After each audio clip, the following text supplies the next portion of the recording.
Sir, భక్తుల మరణము దేవుడే ఫిక్స్ చేసి ఉంటారా లేదా అజాగ్రత్త వల్ల జరుగుతాయా? ఓకే, కొంచెం సిమిలర్ లైన్స్ లో ఉన్న కరెక్ట్ కరెక్ట్. క్వశ్చన్. మానవ కోణం నుంచి మనం విశ్లేషించుకున్నప్పుడు దానికి ఏ కారణాలు చెప్పుకున్నా సరే, దేవుని అనుమతి లేకుండా, దేవుని సార్వభౌమ చిత్తంలో లేకుండా ఏది జరగదు. సాతాను చేసి ఉంటాడా అని అనుకోవడానికి అసలు అవకాశమే లేదు. ఎందుకనంటే సాతాను ఏదో అంటే దేవుడు మనకి కేవలం మేలు మాత్రమే చేయాలనుకుని మనల్ని కాపాడే విశ్వ ప్రయత్నాలు చేస్తూ ఉంటే దాన్ని ఛేదించి సాతాను మనకు వ్యతిరేకంగా ఏదో చేయగలిగాడు అని చెప్పడం దేవుడిని ఓటమి పాలయ్యేవాడిగా, దేవుడు మంచి చేయాలని కోరి కూడా చేయలేనటువంటి వాడిగా చిత్రీకరించడం అవుతుంది. అది మన దేవశాస్త్రంలో ఉన్నటువంటి లోపం అవుతుంది. వాస్తవానికి దేవుడిని అర్థం చేసుకునే విషయంలో మనం అర్థం చేసుకోవాల్సింది ఏంటి అంటే, ఒక మరణం సంభవించగానే అది మన దృష్టిలో హఠాత్ మరణం అది.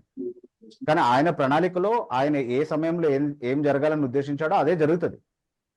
అండ్ ఆయన్ని ప్రేమించే వారికి సమస్తము మేలు నిమిత్తము, ఆయన మహిమ నిమిత్తము సమకూడి జరుగుతాయి అనేది బైబిల్ ఇచ్చేటటువంటి అష్యూరెన్స్ మనకి.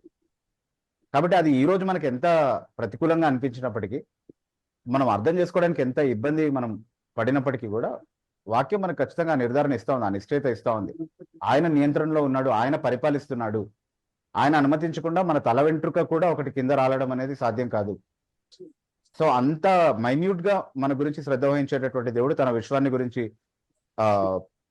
అధికారము కలిగి ఉన్నటువంటి దేవుడు, ఆయన అనుమతి లేకుండా లేదా ఆయన నియంత్రణలో లేకుండా ఏదైనా ఆయన సృష్టిలో జరుగుతుంది అని చెప్పడం అనేది మాత్రం సరైనటువంటి ఆలోచన కాదు. సో దానికి అవకాశం ఏం లేదు. అంటే ఇప్పుడు సేవ, పరిచర్య అనేది ప్రాథమికంగా ప్రభువు చేతిలో ఉంది అనేది మనం గుర్తుంచుకోవాలి.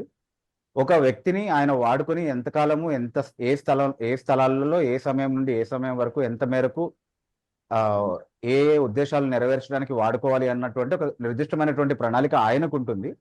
అంత మేరకు వాడుకుంటాడు. ఆ తర్వాత అక్కడి నుంచి తొలగించడమో లేకపోతే ఈ లోకం నుండి తీసుకెళ్లడమో ఏదో ఒకటి ఆయన ప్రణాళికలో ఏదో అది చేస్తాడు ఆయన. అది జరిగిపోయినంత మాత్రాన ఇంకా పరిచర్య ఆగిపోయిందనో లేకపోతే పరిచర్యకి ఏదో ఆటంకం అయిపోయిందనో అలా మనం భయపడకూడదు. ఎందుకంటే సంఘ చరిత్ర అంతా కూడా దేవుడు చరిత్రలో మనతో వ్యవహరిస్తూ వచ్చినటువంటి ఆ సమయం నుండి కూడా రాయబడినటువంటి చరిత్రను మనం పరిశీలించినప్పుడు ప్రతి భక్తుడిని దేవుడు వాడుకోవాల్సిన రోజులు వాడుకున్నాడు. ఆ తర్వాత ఇంకొకరిని నిలబెట్టి తర్వాత తరంలో మళ్ళీ తన పరిచర్యను కొనసాగించినట్టుగా మనం చూస్తా ఉన్నాం. కాబట్టి ఒక వ్యక్తి రావడం వల్ల పరిచర్య ఎక్కువ కావడమో లేకపోతే ఒక వ్యక్తి పోవడం వల్ల పరిచర్య తక్కువ కావడమో అనేది ఎప్పుడు జరగదు బేసికలీ. కానీ ఆ వ్యక్తి మనకు కావాల్సినటువంటి వ్యక్తిగా ఉన్నాడు కాబట్టి మనకు ఉన్నటువంటి సాన్నిహిత్యాన్ని బట్టి, మన భావోద్రేకాలని బట్టి మనము ఆ వ్యక్తి గురించి ఆలోచించడము, బాధపడడం అనేది జరుగుతుంది. కానీ దేవుని కోణం నుంచి ఆలోచించినప్పుడు అలాంటిది ఏమీ ఉండదు అనేది మనం గుర్తుపెట్టుకోవాలి.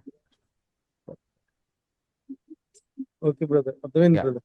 యాక్చువల్ గా మీరు చేసిన సేవ చాలా గొప్ప సేవ బ్రదర్. యాక్చువల్ అంటే ఏదో చదువుకున్నారు, బైబిల్ చదువుతున్నారు, లేకపోతే అర్థం చేసుకున్నారు అని కాదు, కానీ మీరు ఎంతో డీప్ గా వెళ్ళి ప్రతిదీ కూడా చాలా చక్కగా అందరికి అర్థమయ్యే విధంగా ఎక్స్ప్లెయిన్ చేయటమే కాదు, అంటే దావా ప్రచారకులు, హిందూ వక్తుల వాళ్ళ గురించి కాదు బ్రదర్, మీరు ప్రవీణాన్ని గాని మీరు గాని క్రైస్తవ సంఘానికి ఎంతో మేలు చేశారు. ఏ విధంగా అంటే ప్రతిదాన్ని అర్థం చేసుకుంటానికి మీరు పడే కష్టం కానీ దేవుడు ఎంతో మిమ్మల్ని ఒక గొప్ప స్టేజ్కి తీసుకెళ్ళారు. ఈ సమయంలో ఇలా జరిగేసరికి అది డైజెస్ట్ చేసుకుంటే చాలా ఇబ్బందిగా ఉంది. మరి ఎంత ఇబ్బందిగా ఉందంటే ఏమో సడన్ గా నీళ్ళు వచ్చేస్తాయి, కళ్ళం నీళ్ళు సడన్ గా ఆగిపోతాయి, ఏంటో తెలియదు.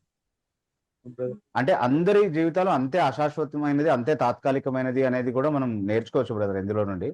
అంటే ఈ రోజు మనము ఆరోగ్యంగా ఉన్నాం కాబట్టి, ఈ రోజు సేఫ్ గా ఉన్నాం కాబట్టి రేపు కూడా అట్లాగే ఉంటామని అనుకోకూడదు ఎప్పుడు కూడా. రేపు మనది కాదన్నట్టుగానే ఈ రోజు చేయాల్సినటువంటి బాధ్యతల్ని, మనకు దేవుడు ఇచ్చినటువంటి అవకాశాలని సద్వినియోగం చేసుకోవడం అనేది జరుగుతూ ఉండాలి మన జీవితంలో ఎప్పుడు కూడా. సో రేపు మనది కాదు, ఈ రోజు దేవుడు ఇచ్చినటువంటి అవకాశాన్ని ద బెస్ట్ వేలో మనం యూటిలైజ్ చేయడం అనేది ఖచ్చితంగా మనం నేర్చుకోవాలి. అదే ఆవిరి వంటిది, అల్పమైనది, నీటి బుడగ వంటిది, ఇట్లాంటి డిస్క్రిప్షన్స్ అన్ని కూడా బైబిల్ ఇస్తా ఉంది మానవ ఆయువు గురించి. అది ప్రతి మనిషికి వర్తించేటటువంటి description. The best, every man in his best estate is all together vanity అని చెప్తుంది బైబిల్. సో అత్యున్నతమైన స్థితిలో కూడా మనిషి కేవలం వ్యర్థుడు మాత్రమే అన్నటువంటి విషయాన్ని, అంటే we should always bear that in our minds so that we will have the right perspective about life. కాకపోతే డెఫినెట్లీ ఇలాంటి ఒక సంఘటన జరగడం అనేది మన కోణం నుంచి ఆలోచించినప్పుడు it is definitely very difficult thing దాన్ని అంగీకరించుకోవాలి.